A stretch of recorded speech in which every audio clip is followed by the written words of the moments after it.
electronic thingamabob, and I don't know how to use any of them. Welcome back to our last episode of Teaching Grandma How to Understand and Use Her Smart Devices.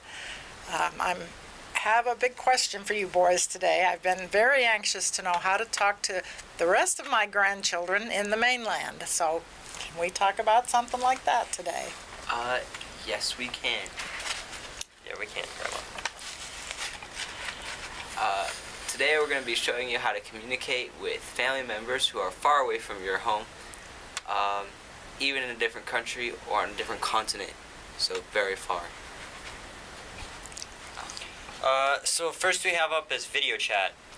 Video chat is it's sort of like a telephone that's able to see what you're talking to, or a person. The most common types of video chat are Skype and FaceTime, and sometimes Facebook Messenger. Go. We're also going to go through Facebook, which is an indirect means of communication. It's a social media, so you'll be able to look at what your grandchildren and sons and daughters are doing. And next up we have email. There's 3 different types of email that I know of. Email stands for electronic mail. Email is hence its name.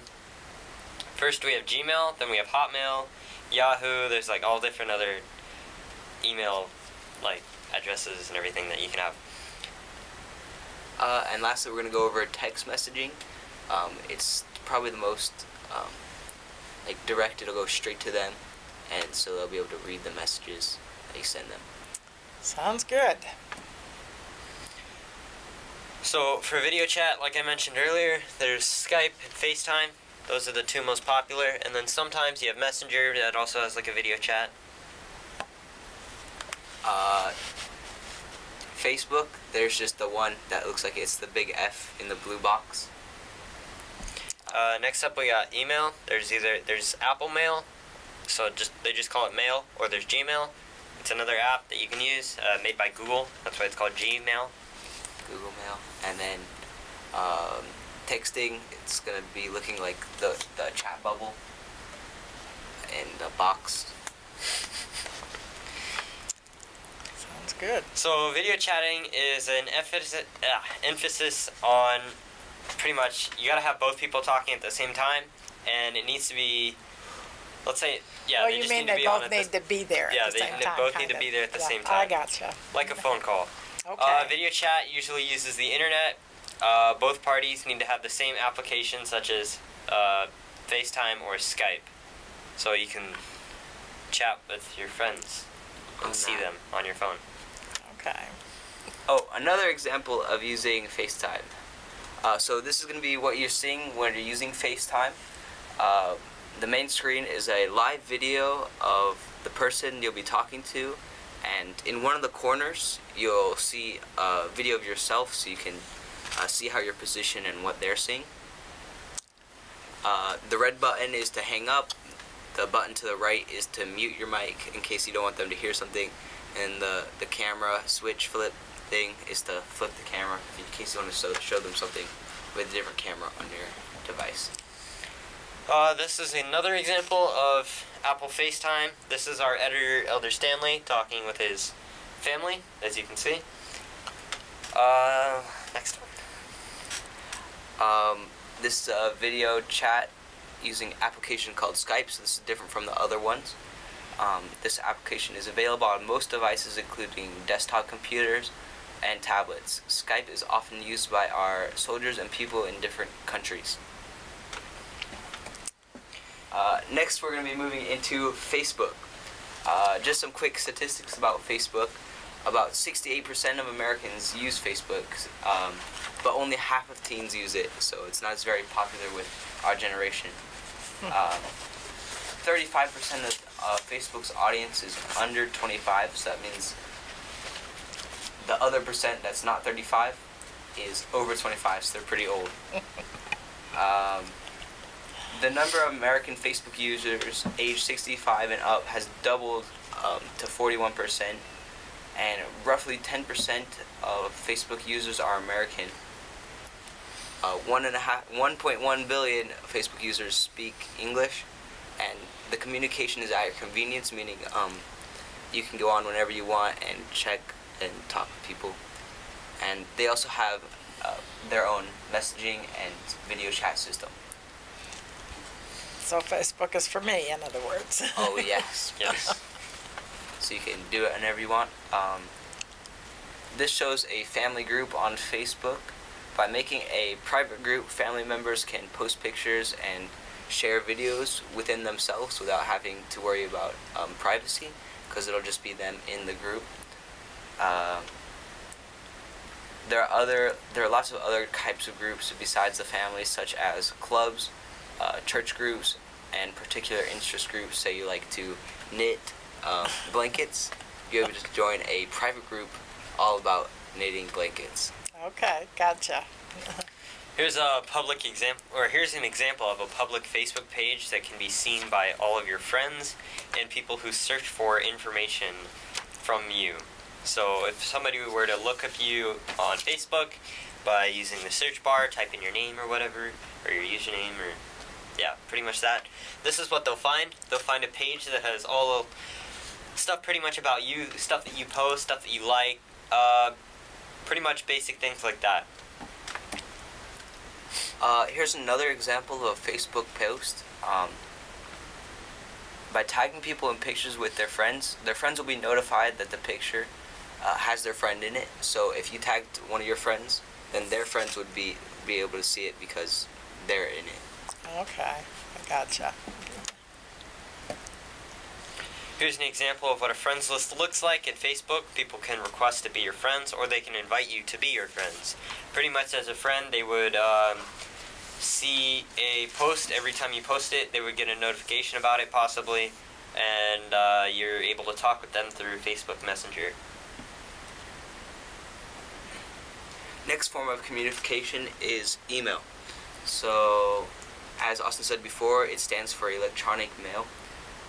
And it was first big on computer systems in 1965 and the early internet in 1969. The way it works is you have an email address that you get through a company, such as Google, Yahoo, Outlook, and these are like the cloud. And then you get your account and you can send emails to other accounts. Originally the emails were just text messages, like just text that you could send, but now you're able to link pictures and like websites. Yeah, documents and files. Some issues that you can have with this is viruses if you click on it, and spam, phishing, and scams. So you gotta be really careful. Here's an example of an email display. On the left are a list of messages or recent messages that you've gotten, and on the right is the selected message of the messages that are over here. So there's icons for every message, so it shows the person, and there's all the buttons up top that say like reply to all. You can forward your messages or you can archive your messages. There's a search bar up here. You can click on the search bar or touch the search bar with your finger, whether you're using a phone or you're on your computer, and you can pretty much type up any name or email that you've recently talked to or that you want to talk to, and you can send them a message. Next we're going into instant messaging or texting. So originally it was a way to send messages to people that you're calling. In case you didn't want to call them, you could just text them instead. But you just needed a phone capable of displaying these messages. So smartphone works because they have the nice screens. Back in the day they used flip phones with small screens, right? Yeah, back in the day. Oh, alright. The texting always has to go to a phone number, so you have to be able to call them as well. And there's address books for the smart devices to look up numbers from names. Okay. One good thing about text messaging is how if somebody were to send me a message, I would keep the message in my phone until I look at it, and I can keep it in my phone after I look at it, So it's better than calling, because if I were to call somebody and they weren't available at the time, then they could still see the message I wanted to send to them. And then here's a list of messages by the time of the last interaction that our editor here had. So here's with Peter Stanley, I'm assuming his Son? relative of some sort. Yes. And it includes the first or last message that was sent from the message, latest. the conversation, I guess you can call it. So yeah, it also shows the time, who, and maybe icon that you have saved for that person. And yeah, that's pretty much that. Here's an example of a text message. As you can see, it's just the threads, and it shows you what times the messages were sent. And it saves them in the phone, so in case you want to look at the information that was shared to you later, you'll be able to do that. That's kind of nice to have it in writing so that, it's can look easier at to it right remember away. Yeah. exactly the details. One cool thing about the message conversation here is all the stuff on the right is sent by you, all the stuff in the blue, and all the stuff in the gray is sent by the other person you're talking to. Or if you're in a group chat So or you a can group color code conversation, it shows It'll show who's the name is. sending the message. Yeah. Well, boys, I think we've learned a lot through this episode. I neglected at the beginning of today's episode to introduce you to the audience. So we should say that I'm Sister Stanley, and I'm a missionary for the Church of Jesus Christ of Latter-day Saints. And these two young men posing as my grandsons are, I'm Austin Kellogg. And I am Kale Platt. and they have covered a lot of material in the 6 episodes that we've done together, but hopefully you found them useful, and I certainly feel more comfortable than I did at the beginning. So thank you, gentlemen. You're welcome. Absolutely. Thank you for watching. All right. And Now, I do we guess- bow?